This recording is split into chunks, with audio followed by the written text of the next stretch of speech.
Hi everyone, I've got the new Ford Vignale here, just doing a service reset on this. I've just had it serviced.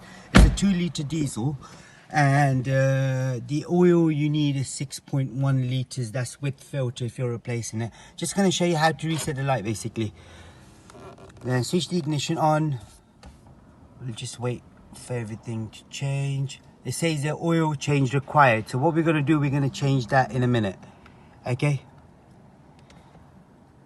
so we wait.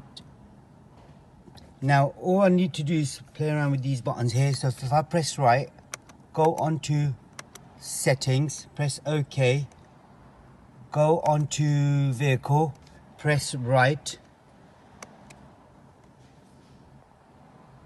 then go down all the way to oil life, press right again. Now press OK button, this one here, till it resets. Reset successful. All I do is let go of the button. Now press back, back again. Switch the ignition off. Switch the ignition on. Just wait for it.